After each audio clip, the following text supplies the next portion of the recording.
Radio Nacional de España. Galicia. A Federación Galega de Dano Cerebral vende presentar a primeira guía en galego que recolle e explica as normativas que afectan a estas persoas. Unha guía que foi elaborada, entre outros, polo abogado especializado en Dereito á Saúde e Familia, Miguel Vieito. Boa tarde. Boa tarde, que tal? A primeira pregunta é obrigada. Tan complexa é esa maraña legal na materia que fai falla unha guía para poder comprendela? Pois, bueno, quizás sexa botar pedras contra o tellado dun mesmo, pero a veces o dereito pode ser un pouco imbricado, non? Pode ser un pouco confuso, e ademais, sobre todo, cando falamos de corpos normativos tan densos e tan profundos como a Lei 8/2021. Esta lei veu a modificalo prácticamente todo con respecto á discapacidade, e iso provocou xa de por sí moitas dúbidas. Creíamos que podíamos achegar unha información en clave divulgativa ás familias e ás persoas usuarias, e foi esta pretensión, pero bueno, a veces o dereito pode ser un pouco complicado incluso para os que estamos nel, non? Dicía vostede que esta lei introduciu moitos cambios, en realidade foi casi un cambio de paradigma, non? Cambiou a forma na que se conciben as persoas con discapacidade no marco legal. Sí, cambiou no todo. Digamos, a orixe deste cambio está no ano 2006 nun convenio da ONU que se chama de Dereitos das Persoas con Discapacidade, pero nunca chegará a aplicarse na súa máxima extensión no caso español, non? Esta lei ven a dicir, bueno, abonda xa, agora sí vamos a aplicar este convenio. Cambia todo, e non só terminolóxicamente, senón na súa regulación profunda, algo que está tan incluso aplicado na vida de rúa ou no pensamento da cidadanía como as tutorías, non? As tutorías xa non existen, deixaron de existir, non? E cambia sobre todo o foco. Agora o foco son as opinións, desexos, valores e preferencias da propia persoa, a persoa no centro, non? Por dicirlo de alguma maneira. Cando hasta agora o máis habitual nas sentencias eran a persoa sustituída, é dicir, a titoría decide por min, non? E agora o que se busca é que a persoa decida por si propia. En que se traduce iso no día a día? Porque claro, hai graos de discapacidade, pero hai persoas que teñen moi pouca marxe de decisión. Sí, no día a día, para as persoas que teñen moi pouca marxe de decisión ou de comunicación, non vai a cambiar moito. O que agora se chaman curadores van a exercer unhas funcións moi parecidas á titoría. Onde si é bastante máis revolucionaria a norma é coas figuras informais, non? Coas figuras fácticas, o que se chaman, por exemplo, gardadores de feito. O típico caso, pues, unha nai ou un pai que ten un fillo con discapacidade que o acompaña, que lle axuda a tomar decisións, pero nunca pasaron polo xulgado. Pois a lei vai dar protagonismo a esas figuras e vai dar validez plena a esas figuras. E esa é unha das grandes revolucións, non ter que pasar por o xulgado para todo. Ademais, o que fai esta lei de alguna maneira pasar de unha especie de traxe tipo, non? Para calquera persoa que teña estas características a facer algo un poquinho máis a medida de cada característica.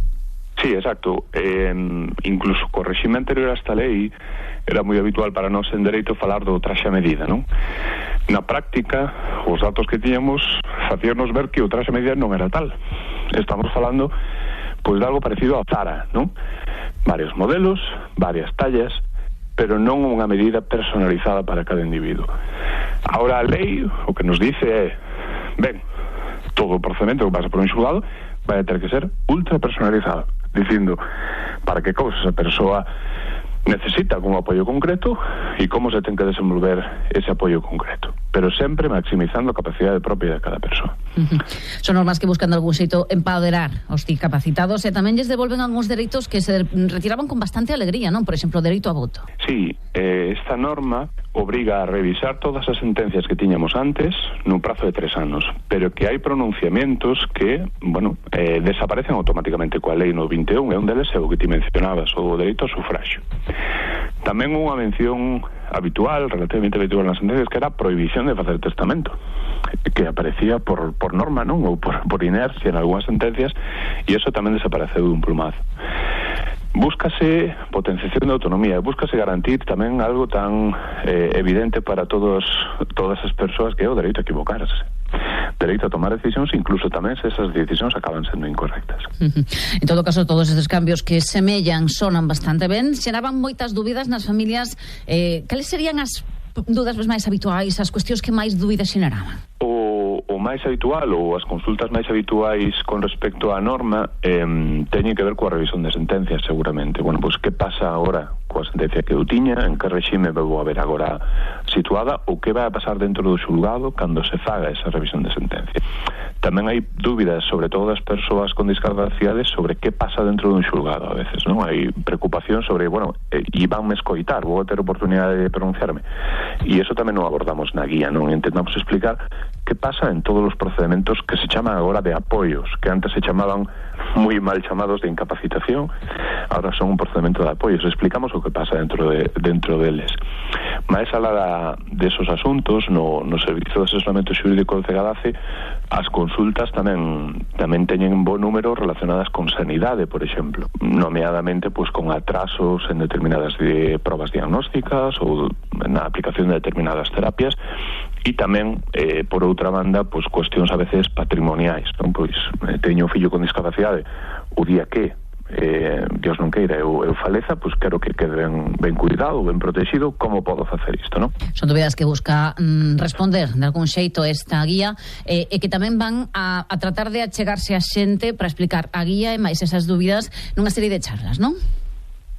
Sí, estamos facendo charlas en todas as cidades nas que as asociacións que forman parte da Federación Galega de Cerebral pois teñen a súa sede. Xa estivemos en Lugo, estivemos na Coruña e estivemos onte en Vigo. Vamos a estar tamén nas restantes. A maiores, desde a Federación Galega de Cerebral tomamos conciencia de que era especialmente importante quizáis facer actividades adicionais no interior do país, e é por eso que se vai a estar un pouco lonxe do eixo Atlántico, non? Vamos a estar en Sober e vamos a estar en Burela.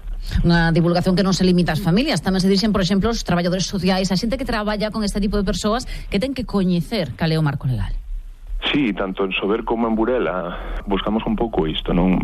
Que as dúbidas un pouco máis do día a día poidan ter unha resolución fácil, pero tamén buscamos feedback, buscamos retroalimentación. Aquí é un documento vivo que busca evolucionar e detectar, bueno, pues quizáis carencias ou quizáis cousas que sexa recomendable engadir, e quen mellor, non? Que quen está no día a día para informarnos do que falta na guía, das cousas que quizás non funcionan, de algo que non puidera estar ben explicado, pois tamén buscamos ese enriquecemento, non, da guía.